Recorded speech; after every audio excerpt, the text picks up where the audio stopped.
Hey everybody, welcome back to Brain Better. Today, we're going to talk about how to be proactive, which is the first habit taught in a book, The 7 Habits of Highly Effective People, written by Stephen Covey. Make sure to watch until the end of the video because we're going to be sharing with you what is the difference between being proactive and reactive, how being proactive can change your life, and 5 ways on how to be proactive.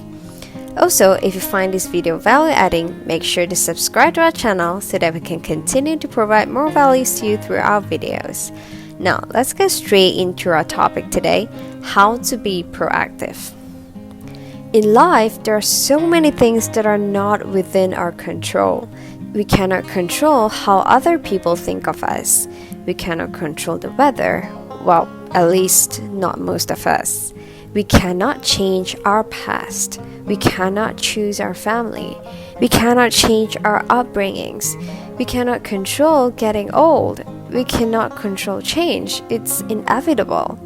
So there are really many things that are out of our control. But there is certainly one thing we have control over, and that is how we respond to it. How we respond to every situation is extremely crucial because it is going to define and change the course of our lives. In 2020, the world was hit by the COVID-19 pandemic and most of the countries were put under the lockdown to stop the spreading of the virus. Indeed, a lot of bad things happened during the pandemic and the lockdown. People lost their jobs and income. Businesses had to shut down.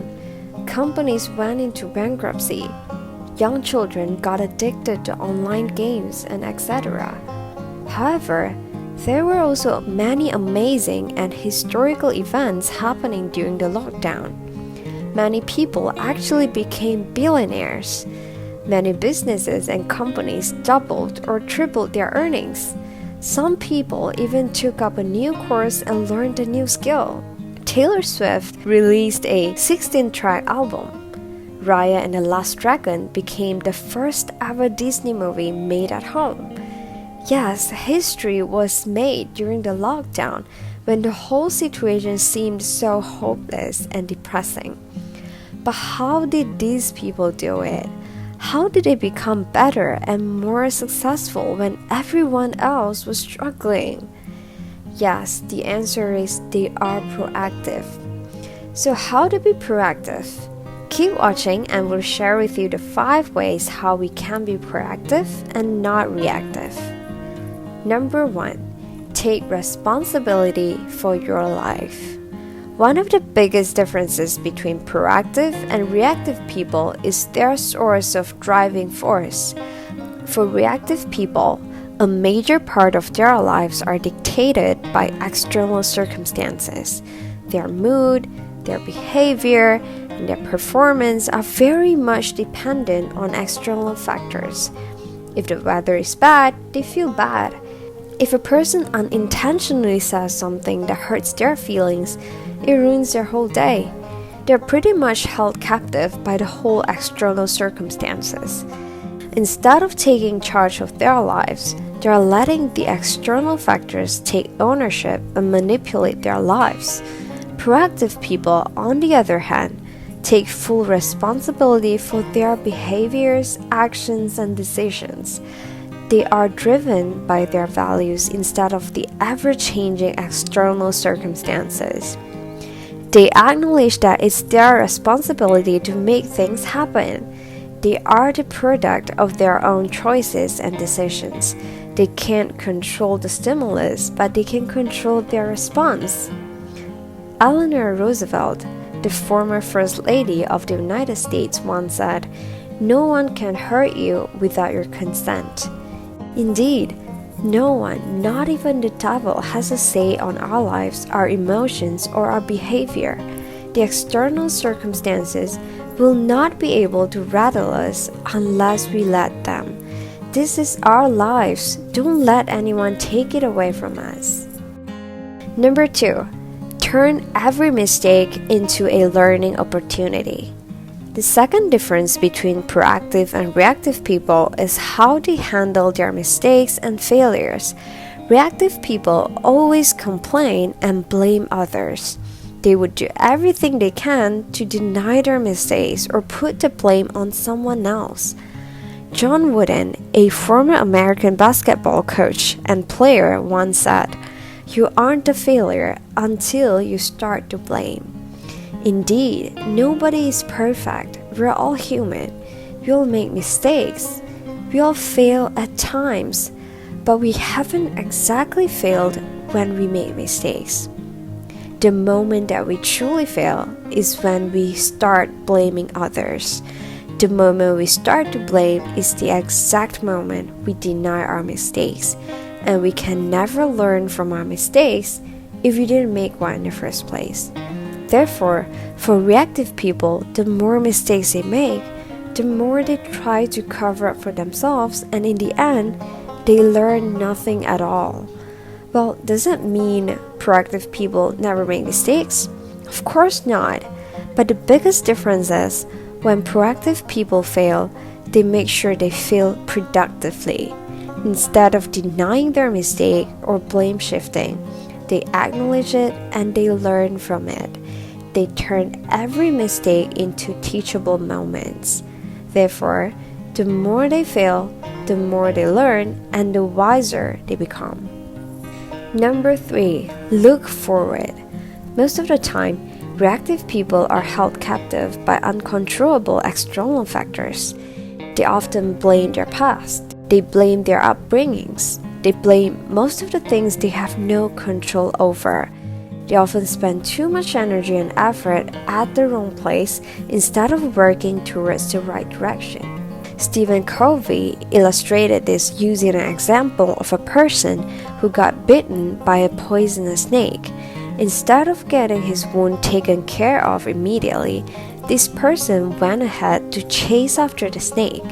In the end, the poison spread throughout his entire body. Was it the snake bite that did the damage, or was it the chase?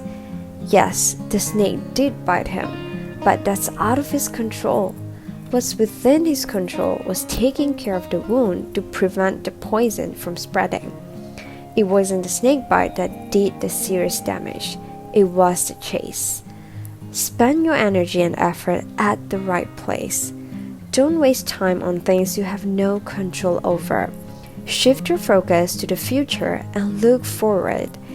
Remember, it's not what happens that matters the most. It's our response. Number 4, plan whenever you could. Proactive people are not just proactive in the way they respond to what happens.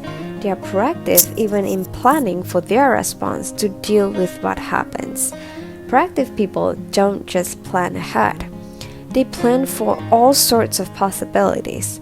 By doing so, they minimize the possibility of being hit by unforeseen circumstances and are able to adapt more quickly to all kinds of situations because they have anticipated most of the possible outcomes.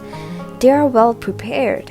Even if they really do encounter an unexpected crisis, they will deal with the situation the best they could instead of blaming the situation. Number 5. Watch your language. Now, before we share further about point number 5, let's do a small quiz. We will recite a few statements or phrases, and all you have to do is find out which of the following are reactive languages, which we should avoid at all costs. A. If only. B. I'll do it. C. There's nothing I can do about it. D. That's just the way I am. E. Let's look at all the possible options. F. I would have succeeded if it wasn't for him. G. They make me so mad. H. I'm in control of my own emotions. Now, let's take a guess. Which of the above are reactive languages? Yes, the answer is A, C, D, F, and G. Well, the reason why we have to be extra careful with what we speak is because words carry tremendous power. When we speak the same thing repeatedly, words go into our subconscious mind, which is working diligently to align whatever we speak with reality. As a result, what we speak may subconsciously lead us to behave in such a way that it fulfills our words. Therefore, when we constantly speak reactive languages, they may eventually turn into a self-fulfilling prophecy. The more you speak reactive languages, the more you will self-victimize and behave in a way to confirm those statements. The more you blame others, the more they will stand in your way. The more you think you are the most unfortunate person in the world, the more you attract unfortunate things to you. So next time, instead of saying, if only, focus on what you can do and propose an action plan. Instead of saying, there's nothing I can do about it, say, let's look at all the possible options. Instead of saying, that's just the way I am, tell yourself, I can do better than that. Instead of saying, I would have succeeded if it wasn't for him, say, I made a mistake, but I will learn from my mistake and do better next time. Instead of saying, they make me so mad, tell yourself, I'm in charge of my own emotions. Change your language today. Start fueling yourself with proactive languages, and I'm sure you will start witnessing amazing transformation in your life. Now that we've covered all 5 ways on how to be proactive, check out this playlist of our videos that cover other topics related to mindset. Don't forget to subscribe and turn on the notification bell so you don't miss out on all these value-packed videos on leadership, psychology, communication, and so much more. See you in the next video. Bye!